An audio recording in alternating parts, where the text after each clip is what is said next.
Ito yung harap ng simbahan na pasokin natin sa loob ngayon. Notre Dame dito sa Quebec. Ayan o. Cathedral to. Basilica Cathedral. Oh. Welcome. So nandito tayo sa sa loob ng simbahan.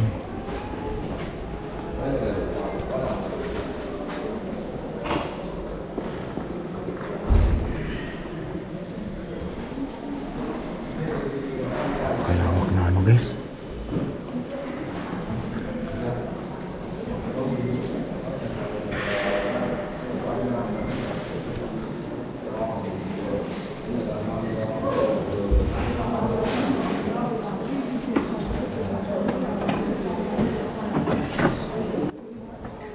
Itong simbahan na to ay isa sa pinaka matagal nang naitayo at pinakamalaking simbahan dito sa Quebec, Canada, no?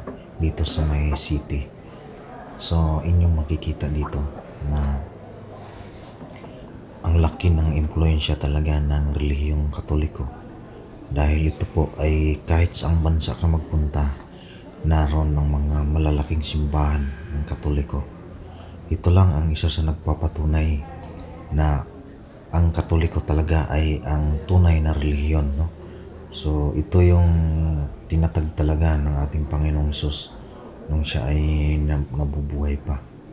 So dito guys, ating makikita ang lawak ng simbahan at mayroon pa itong malagintok na mga paintings at mga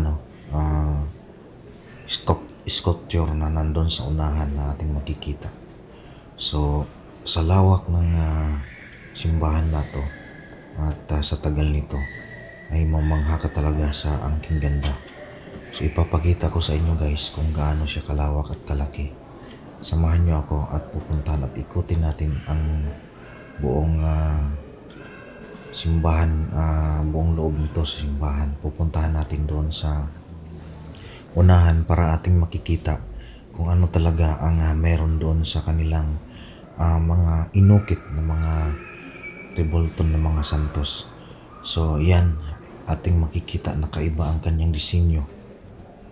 Kaiba ang kanyang disenyo sa lahat ng mga simbahan. Pati yung sa ceiling niya talagang ginastusan ng malaki halaga at mamamangha ka sa kanilang mga skulptura. So dito guys, ating makikita na talagang napakalawak ang saklaw ng simbahan Katoliko sa buong mundo. Napakalaking papel talaga ang kanyang ginagampanan para sa atin, sa ating pananampalataya, no?